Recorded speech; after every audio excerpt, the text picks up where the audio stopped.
Queridos, hoje eu queria falar com você sobre o seguinte tema: a flecha do teu destino. A flecha do teu destino. Nós falamos na primeira ministração dessa série, inclusive se você quiser ouvir e ver e receber essa palavra, ela está numa playlist com todas as ministrações juntas que a gente tem compartilhado. Você pode solicitar a nossa secretaria ou acessar o YouTube, você vai poder ter todas essas outras palavras e entender um pouquinho melhor esse propósito. Mas, resumindo para você, falando sobre identidade, nós entendemos que, na primeira palavra, que a identidade adequada é a base para uma vida espiritual abundante. Se você quer ter uma vida espiritual abundante, você precisa ter a identidade correta, e a nossa identidade correta é sabermos que nós somos filhos de Deus. A nossa identidade é sermos filhos de Deus. Essa é a nossa identidade. E baseado no que diz a palavra de Deus em Romanos 8, 15 a 17, que diz assim: porque não recebestes o espírito de escravidão para viverdes outra vez atemorizados, mas recebestes o espírito de adoção, baseados no qual clamamos: Abba, Pai. E o próprio Espírito testifica com o nosso espírito de que somos filhos de Deus. Ora, se somos filhos de Deus, somos também herdeiros de Deus e co-herdeiros com Cristo. Se com Ele sofremos, também com eles seremos glorificados. Então, sabendo a sua identidade, você pode ter acesso à vida abundante. A segunda coisa que aprendemos é sobre propósito. Quando você descobre o seu propósito, você encontra a sua essência. Quando você descobre para que você foi feito, para que Deus te criou, para que Deus colocou você nesse mundo, você então descobre a sua essência. E é por isso que Romanos 8, 28 diz que sabemos que em todas as coisas Deus age para o bem daqueles que o amam, que foram chamados. Todos nós fomos chamados de acordo com o seu eterno propósito. A outra coisa que nós vimos é sobre chamado, e como foi forte e poderoso, como eu recebi feedback dessa palavra, e nessa palavra sobre chamado, eu fiquei até estremecido, porque eu comecei a olhar e pensar que já eu vou ficar sem muitas pessoas aqui na igreja, porque elas disseram: eu disse sim, eu vou responder ao chamado. Estão decididos a se preparar para tal. Inclusive no encontro com Deus, um jovem me procurou e dizendo: eu vou responder ao meu chamado. Aí eu fiquei com medo. E essa palavra de hoje tem uma resposta: eu fiquei com medo. E aí, quando eu lia esse texto, o Senhor falou assim: o profeta não disse para o rei lançar as flechas? O rei lançou só 3, o profeta diz: se você lançar 5, 6, você vence completamente. Então a gente vai lançar as flechas. A flecha é você, as minhas flechas é cada discípulo dessa igreja que decidir responder corretamente ao chamado de Deus. E se o Senhor fala: lança as flechas, nós vamos lançar as flechas. A gente vai polir, preparar e lançar. Esse é o propósito. Então, quando nós descobrimos o propósito, nós entendemos isso. Aquele princípio espiritual: muitos são chamados, poucos escolhidos. Por quê que são poucos escolhidos? Porque a escolha não é porque é bonitinho ou qualquer coisa, é a resposta que determina a escolha. Como você responde implica se você vai ser escolhido. Então, a palavra é muito clara para nos dar esse entendimento, esse propósito para a nossa vida. Hoje, falando no final sobre destino. Quando nós olhamos para esse texto que nós lemos, nós vemos uma história muito dolorosa, uma história em que ela fala exatamente sobre pessoas escolhidas para fazer a coisa certa e que decidem fazer a coisa errada. Pessoas que eram para ser bênção e de repente se transformam através das suas atitudes em maldições. Mas nós olhamos e a Bíblia conta todas as histórias de fracasso, de erro, exatamente para que nós possamos olhar para essas histórias e dizer: eu não vou fazer igual, eu não vou repetir, eu vou aprender com os erros dos outros para eu fazer certo. Porque existe um conceito muito importante que a gente precisa entender para a nossa vida. Nós precisamos entender o seguinte: o sábio, ele aprende com o erro dos outros. O inteligente aprende com os próprios erros. O nécio, o louco, a pessoa que não tem inteligência alguma não aprende nunca. Ele não aprende nem com os próprios erros, nem com os dos outros. Você já percebeu isso? Então o tolo não aprende. Então tem muita gente que vive errando, vê os outros errando e continua errando. Eu prefiro ser sábio.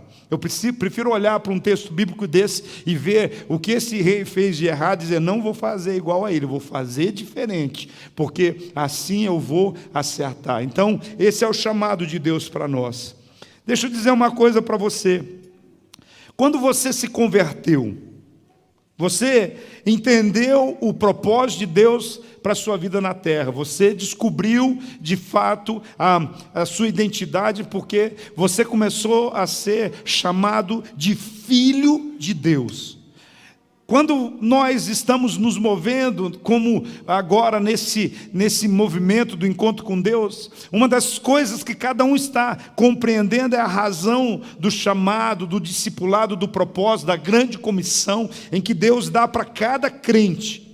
Nós precisamos entender que existe um portal aberto nos céus para nós de entendimento, ou de um novo entendimento. Nós estamos falando sobre céus abertos. E céus abertos não é só para nós termos, acessarmos os céus para as bênçãos de Deus serem derramadas sobre as nossas vidas. Não, é para que nós possamos acessar os céus e termos uma ideia da sabedoria do céu sobre a nossa vida. Nesse propósito 7x7, ou seja, durante esses 7 domingos, essas 7 semanas também nas células, antes, no início do culto, nós oferecemos a Deus 7 minutos de joelhos, orando, colocando diante de Deus, porque nós queremos construir uma cultura de oração para nós podermos acessar e desenvolvermos uma cultura sobrenatural. Nós queremos ter um estilo de vida sobrenatural.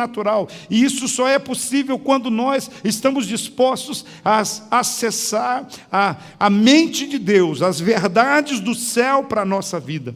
Mas para que nós tenhamos acesso ao céu, nós precisamos ter uma mudança de mente, metanoia, transformação, arrependimento. Nós precisamos começar a dizer que nós queremos mudar a dimensão do nosso pensamento, de um pensamento humano, mesquinho, de um pensamento de problemas, de dificuldades, de um pensamento de escassez, para um pensamento divino. A mente de Deus se transformando na nossa mente, a visão de Deus se transformando na nossa visão, o coração de Deus se transformando no nosso coração, o nosso coração se conectando com o coração de Deus.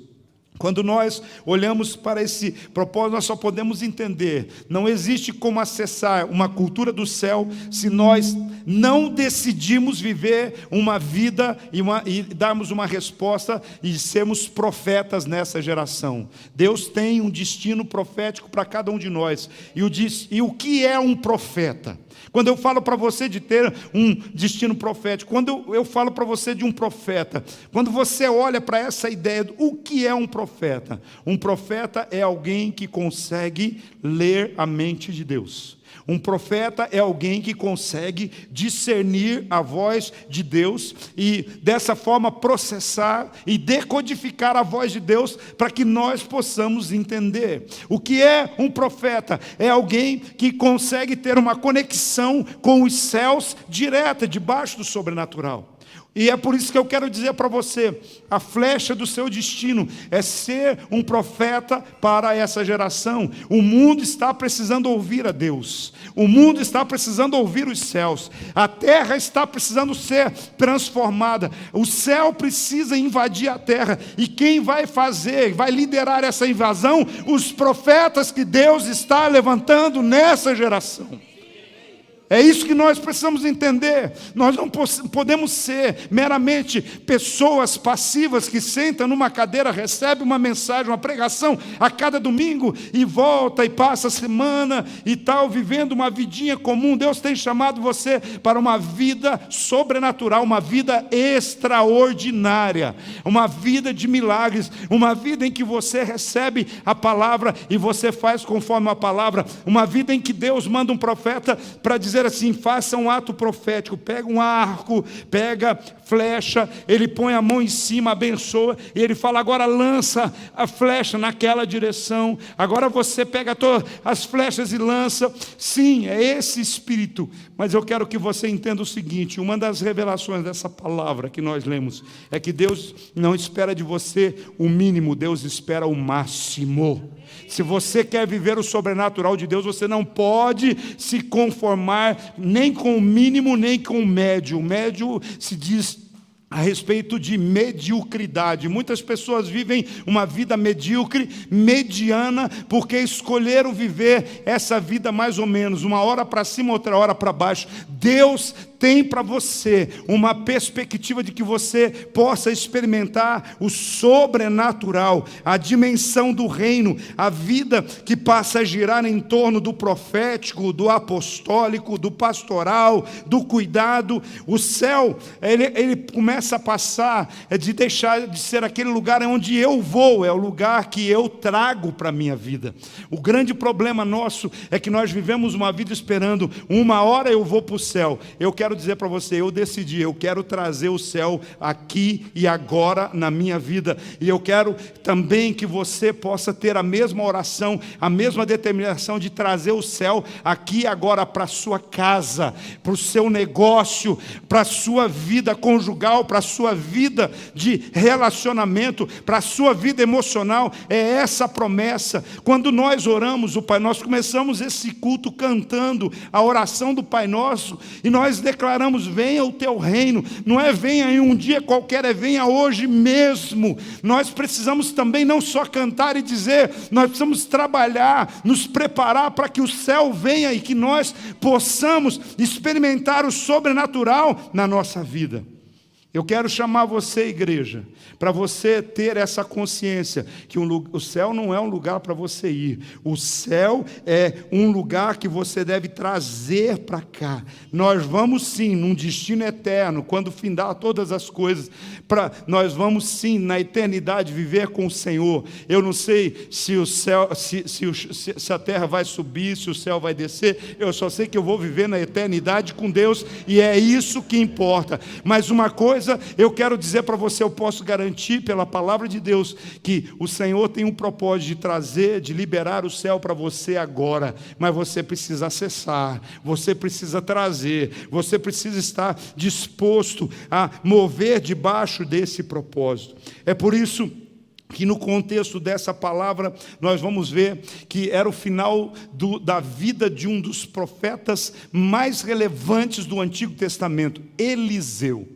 Eliseu, que é a referência e o modelo de um discípulo leal, perfeito. Eliseu, que revela para nós também como que o princípio da paternidade é algo assim, é algo concreto, completo na Bíblia. Eliseu mostra para nós como que alguém deve se comportar no processo do discipulado, o que significa carregar e receber uma herança profética e deixar e levar à frente um legado profético. Eliseu é algo assim que a Bíblia diz que ele simplesmente por ter sido o homem que foi, por ter honrado o manto do seu líder, por ter sido um discípulo, por ter acreditado que era possível ir além daquilo que o seu próprio líder foi, Deus deu a ele a condição de fazer o dobro de milagres de que fez o profeta Elias. E quando você estuda a palavra, você vai entender o seguinte: em vida, Eliseu, ele não chegou a fazer o dobro do milagre que Elias tinha feito. Mas aqui, nesse texto, não sei se você reparou, num determinado momento, a Bíblia diz que quando chegavam os inimigos, sempre no mesmo tempo, e invadia a cidade, então, de repente, algumas pessoas estavam lá sepultando um ente querido que tinha morrido, e de repente, quando os inimigos vieram, eles com medo para poder fugir, eles não tiveram tempo de fazer um sepultamento normal do seu ente querido. O que eles fizeram? Eles jogaram, e por acaso, e graças a Deus, eu queria ser esse cara, né? Eu queria ser esse cara que eventualmente tivesse morrido e tivesse a sorte de me jogarem exatamente no túmulo de Eliseu. Jogaram ele para lá e ele caiu e bateu e tocou nos ossos de Eliseu. Sabe o que aconteceu? O cara ressuscitou. Então, exatamente nesse momento, depois de morto, depois que estava só os ossos ali, Eliseu continuava fazendo milagres. Sabe por quê? Porque essa é a cultura do céu. A cultura do céu é uma cultura de milagres permanente. Eu quero dizer para você, o milagre acontece quando estamos vivos, e o milagre acontece mesmo quando deixamos um legado, através do nosso testemunho, dos filhos espirituais que nós conseguimos gerar. Nós precisamos entender essas coisas poderosas de Deus. Mas Eliseu estava perto da morte quando acontece essa história. E quando vem ali, os reis se aconselhavam, ele entregavam palavras, e ali Eliseu estava naquele momento decisivo. Mas, veja bem, tem muita gente que está novinho e está entregando o ministério. Eu já fiquei demais, ficou 2, 3 anos no ministério, já trabalhei demais, vou entregar a célula para outro e vou descansar um pouco. Eliseu estava morrendo e trabalhando, irmão. Deixa eu falar, vou repetir uma coisa para você. Não existe aposentadoria no reino de Deus. Não existe. Pode acontecer de você mudar, entregar alguma coisa, mas você, às vezes, pode deixar de ser um pastor titular de uma igreja, ou fazer, mas você vai continuar sendo um conselheiro, você vai continuar sendo um intercessor, você vai continuar sendo um mentor de novas gerações. Então, eu quero dizer, eu fico admirado, gente com 25, 30, 40 anos, e fala, eu estou cansado, já fiz muito para Deus. Aí o que a palavra diz? Olha, vocês não lutaram até o sangue ainda, vocês não deram sangue, não entregaram a própria vida nesse propósito. Eliseu mostra para nós e revela alguém que quer fazer a diferença e mover até o final, e é isso. No final da sua vida estava ele ali cumprindo o seu chamado, estava ele ali sendo a flecha que alcança o seu destino. Ele estava ali trazendo, inclusive, momentos importantes para nós. Eu quero que você entenda o seguinte: para que você seja uma flecha rumo ao seu destino eterno, para que você seja a flecha que cumpre o propósito. Uma flecha, ela só cumpre o propósito se ela acertar o alvo. Concordam comigo? Porque se ela não acertar o alvo, ela não cumpre o seu propósito. Se uma flecha e um arco que tiver de decoração em uma sala, esse não é o propósito de um arco e uma flecha. O propósito da flecha, ela é sair do arco e alcançar o seu destino. O seu propósito é você acertar o alvo, é alcançar o seu destino. E eu quero aqui dar para vocês, pelo menos, alguns princípios que você precisa entender. O primeiro deles é: se você quer realmente ser uma flecha que acerte o alvo, zele pelo que o Senhor entregou nas suas mãos. O que é que Deus colocou na sua mão? Zele pelo que Deus entregou na sua mão. O versículo 1 do texto que lemos diz que no 23º ano do reinado de Joás, filho de Acasias, rei de Judá, Jeoacás, filho de Jeú, tornou-se rei de Israel, e ele reinou por 17 anos. Eu quero que você só entenda um pouquinho dessa história. Para Joás, Deus deu 17 anos para ele reinar. Será que era um bom tempo? 17 anos, será que dá para fazer um bom governo? Será que dá para fazer a diferença?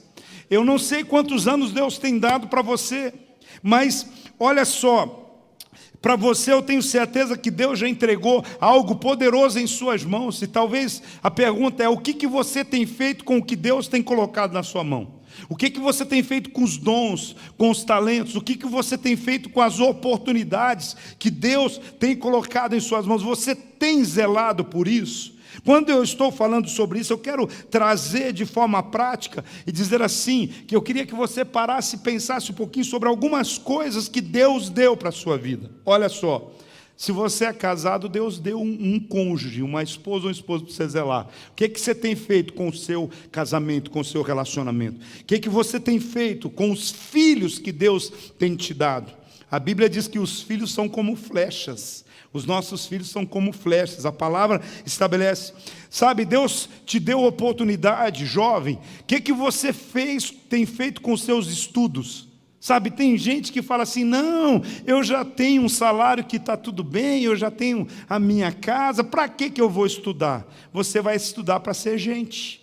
Sabe, nesse tempo que nós estamos vivendo, cada dia nós vemos novos desafios surgindo diante de nós. Eu não estou falando meramente de um diploma, não. Eu estou falando realmente de se aperfeiçoar nas áreas que você precisa para poder ser bem-sucedido. É importante a gente entender.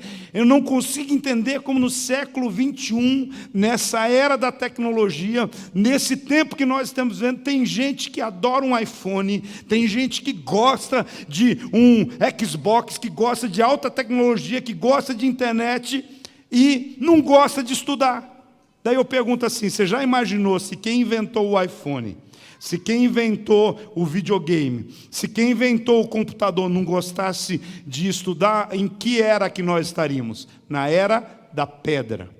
Agora eu quero perguntar para você, e será que o mundo vai parar aonde está? E aí tem algumas pessoas que falam, não sei por quê, que sempre tem alguém que ganha mais do que eu, não sei por quê, eu tento um emprego aqui, eu tento uma oportunidade aqui, não sei por quê, eu estava conversando com a menina, eu vi que ela me achou bonitinho, gostou de mim e tudo mais, aí quando ela perguntou até que série que eu estudava, eu falei que eu parei no 7º ano, e a menina me bloqueou. Eu não sei por quê. Eu sei, porque você parou de lançar suas flechas. De repente a flecha foi envenenada. Porque eu vou falar para você, aquela flechinha do cupido não resolve. O que resolve é realmente você. Então a pergunta que eu faço para você é de verdade. O que você está fazendo com os seus estudos? Sabe? Essa semana a minha querida esposa falou assim, meu amor, eu vou fazer mais uma faculdade. Ela olhou para mim com medo. Eu falava, de Deus falar assim, olha, você já está beirando os 50 anos. Eu falei assim, faça. Foi ou não foi? Não perguntei 2 vezes, eu disse, faça. Eu quero dizer para você, nós precisamos entender. E ela assim, Deus tem impulsionado, Deus tem me dado uma missão, um propósito. Ela colocou, então, eu preciso me aperfeiçoar para eu fazer o que eu preciso, para ser útil no que eu preciso fazer. Então, faça. Talvez você parou de lançar suas flechas muito cedo. Talvez o inimigo está ainda rondando. Deus quer dar a vitória completa sobre o inimigo para você, mas Deus já deu a direção, Deus já falou o que precisa ser feito. Agora, tudo que você tem que fazer é agir. Tudo que você precisa fazer é obedecer. Estou velho demais. Ninguém está velho demais aqui, não. Eu só vejo jovem aqui, só vejo gente bonita. Eu não tenho cabeça, só vejo gente inteligente aqui nesse lugar. Só tem gente descolada aqui nesse lugar. Eu acho que vocês não estão entendendo o que eu estou falando. Eu não uso essa plataforma aqui para falar mentira, não. Eu estou falando que eu estou vendo, que o meu coração está dizendo. Nós trazemos os céus para a terra quando nós decidimos ter essa mente do céu para a terra. Sabe, Deus está à procura disso.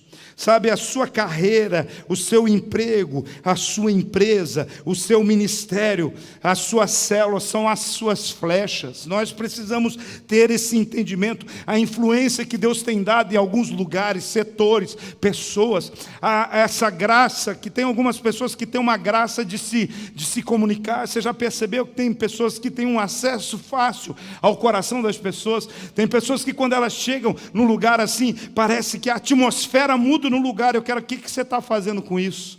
Está aproveitando isso para poder mostrar que essa unção, essa graça, é o brilho de Jesus na sua vida. Esse perfume é o perfume de Cristo que você está exalando em cada lugar que você tem se colocado. Sabe, os bens que Deus coloca nas suas mãos, as oportunidades, a influência. Os discípulos também, Deus coloca muitas vezes líderes, Deus coloca na sua mão discípulos, gente especial, e você não olha com os olhos de alguém que é como alguém especial. Então eu quero dizer para você, esse é um tempo de nós entendermos que Deus está nos chamando para zelar por aquilo que Deus nos entregou. Talvez o que Deus colocou na sua mão é apenas uma ideia. Talvez o que Deus colocou na sua mão é um sonho. Talvez o que Deus colocou é uma visão. Ou talvez você tenha apenas uma promessa, mas é uma promessa de Deus. Então começa a dizer e reivindicar: eu tenho uma promessa nas minhas mãos e eu vou me mover segundo essa promessa que eu tenho para a minha vida. E é isso que eu quero hoje aqui fazer. Meu propósito aqui é dizer que nós temos uma promessa aqui como essa igreja. Eu tenho uma promessa de ser pai de multidões, pai de nações. Eu tenho uma promessa de ser pai espiritual de pessoas bem-sucedidas que fazem a diferença na sociedade, no lugar onde elas estão plantadas, de pessoas que chegam aonde Deus as envia. Elas entendem que passou no vestibular para medicina, para direito, passou no vestibular para qualquer coisa, ela chega lá, ela não deslumbra e fala: agora eu vou entregar o meu ministério na igreja, agora eu não tenho mais tempo para ir para a igreja. Mas você fala: eu não posso deixar de ter o meu pé colocado na casa do Senhor, porque é lá que eu tenho a unção que me envia para o meu destino. Sabe, o problema é que as pessoas, elas mudam muitas as coisas. Elas deixam a bênção roubar o seu altar. Não deixe a sua bênção roubar o seu altar. Se você recebeu a bênção aqui, continua, porque esse altar tem mais bênçãos liberadas de Deus sobre a sua vida e sobre a sua história.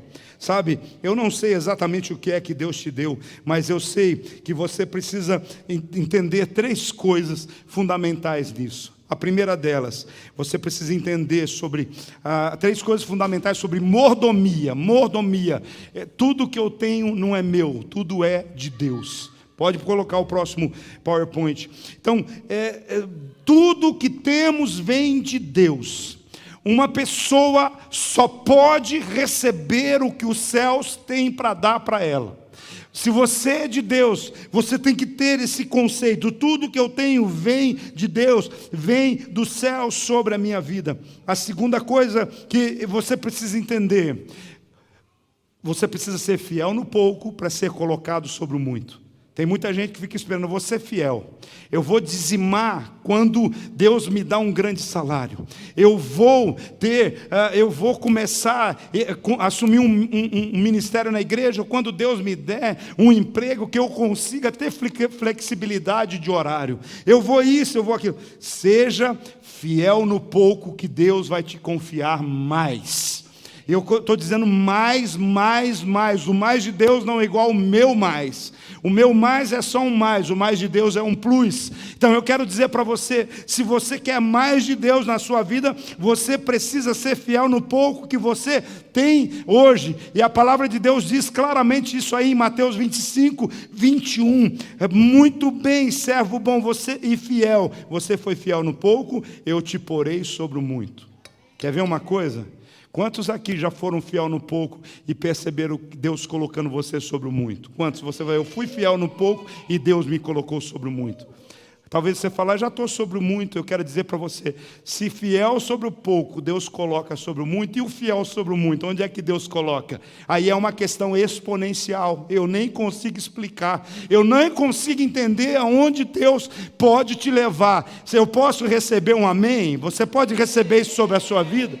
Se você já está sobre o muito, eu quero dizer para você, e for fiel sobre o muito, o que vai acontecer é exponencial por todo lado. Sou abençoado em tudo que eu faço, aonde eu coloco a minha mão, prospera, abençoa. É isso que eu quero dizer para você. Tem uma história aí mítica sobre Midas, que tudo que ele tocava virava ouro. Eu quero dizer para você muito mais do que isso. Homem e mulher de Deus, aonde você tocar é abençoado, e a bênção de Deus é melhor que ouro, prata, é melhor que qualquer riqueza. É isso que eu quero declarar sobre a sua vida. Terceiro, você vai prestar conta de tudo que recebeu, e isso é complicado. Quem trabalha com o poder público, que lida com verba pública, que recebe verba pública, tem gente que fala, legal, como é legal uma instituição receber uma verba pública, e fica... Sabe o que é mais complicado das entidades que recebem verba pública? É que não passa um centavo errado de uma nota. Se a nota para ser prestada conta é de R$ 9.788,53, não basta você mandar uma nota com 50 centavos, 9.738,50 centavos. Se mandar, vai voltar. Ou você perde o que tinha para receber depois. É desse jeito. Não adianta justificar e falar, foi um erro do sistema. E a gente errou, foi só nos centavos. Deixa eu falar uma coisa para você, com Deus é do mesmo jeito. Tem gente que acha que Deus releva as coisas. Quando Deus coloca algo na sua mão, é porque Ele entende que você tem a capacidade de poder lidar com essas coisas. E Ele espera que você possa prestar contas de tudo aquilo que Deus colocou na sua mão. Então não quero nada. Então vai viver a sua vidinha. Então não pede nada para Deus. Então você não vai ter vida abundante. Porque tem gente que quer o muito, mas não quer prestar conta. Eu quero dizer para você, em tudo na vida você precisa prestar conta. É no casamento, é no emprego que você tem, é quando você é dono do seu próprio nariz, você tem que prestar conta para a Receita Federal, você tem que prestar conta para a sociedade. É importante você entender esse princípio. Em Lucas 19:13, a Bíblia diz que ele chamou 10 dos seus servos, aquele senhor deu 10 minas, e disse ele, façam esse dinheiro render até a minha volta. E quando ele voltou, o que ele fez? Ele cobrou conta daquilo que ele tinha dado. Tudo que Deus tem depositado em você, tendo você pedido ou não, escute bem, que eu quero que você esteja bem informado a respeito. Pediu ou não, quando o Senhor te chamar, você vai ter que prestar contas. Pediu ou não? Mas Deus te deu esse dom, esse talento, essa capacidade para fazer a diferença na sociedade, essa graça para ganhar almas para Jesus, essa graça para trazer pessoas para a igreja, e você passa a semana inteira e não manda um WhatsApp para convidar alguém que está desesperado lá. Tem gente aqui que conta testemunho e fala assim, eu mandei um WhatsApp para alguém, para uma amiga convidando para vir para a igreja, parece que ela já estava com a resposta pronta. Fala assim, amiga, vai ter o culto da amiga sábado na igreja, vamos comigo? Dela assim, sim, que horas que você passa aqui? Você fala assim, epa! Tem muita gente clamando aí, a alma clamando, dizendo... Tem muita gente que está aí pronto, mas tem gente que, às vezes, o orgulho, as coisas que o inimigo prende. Tem esposa que pede oração, ora, ajuda eu a orar, eu quero ganhar meu esposo. Aí, de repente, você pergunta assim, qual foi a última vez que você convidou ele para ir na igreja? Eu não tenho coragem de convidar, Então, eu também não tenho coragem de orar. Vai querer que eu convido também? Se me der essa missão, eu convido. E eu vou dizer para você, você pode passar vergonha que ele vai vir. Entendeu?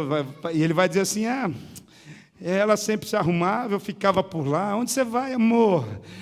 Vai de novo para a igreja, amor. E você ficava, vou de novo para a igreja. Você nunca falou assim, vamos comigo, amor, vamos comigo. Tem um lugarzinho lá para você. Tem um pastor lá, muito jóia, lá na igreja, né? E tal. Mas deixa eu falar uma coisa para você. Deus vai cobrar conta de cada coisa que Ele deu, seja dons, talentos, oportunidades, recursos, isso é até o final. O meu dispositivo diz que meu tempo está acabando a bateria. O músico já chegou aqui. Quantos minutos eu tenho? Acabou.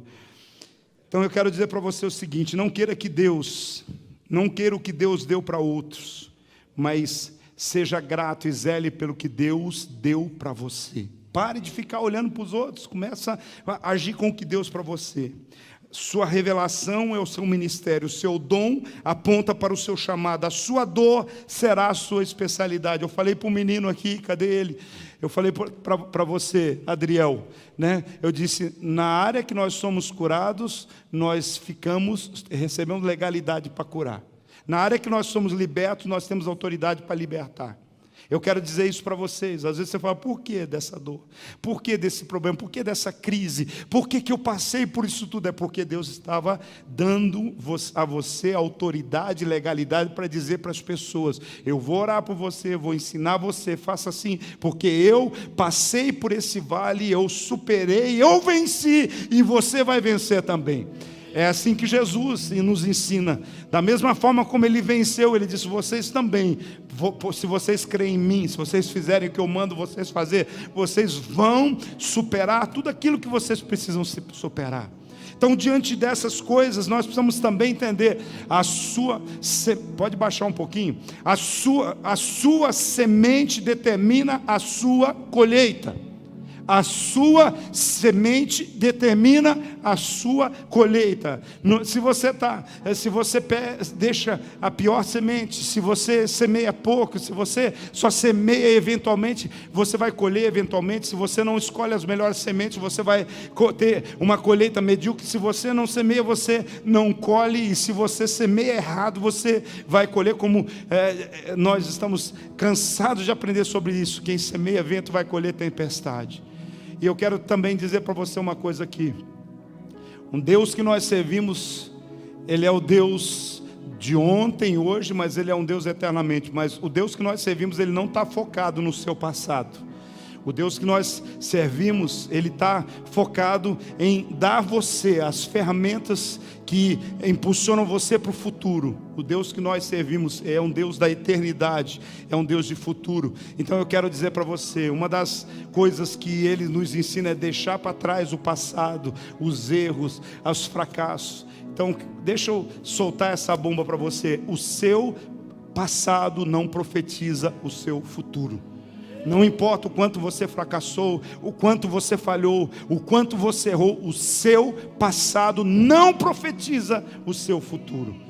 Quem profetiza o seu futuro é você quando decide assumir a palavra que Deus tem liberado sobre a sua vida. Esses reis aqui, Deus, mesmo eles errando, adorando outros deuses, removendo os altares de Deus, mudando os lugares de adoração, quando eles falavam, Deus, socorro, está dando tudo errado, nos proteja, aí clamava por misericórdia, Deus dava uma nova oportunidade, Deus dava uma nova chance, porque o nosso Deus é um Deus de graça, é um Deus de perdão. Por isso, não se esqueça disso. Deus que você serve é um Deus santo.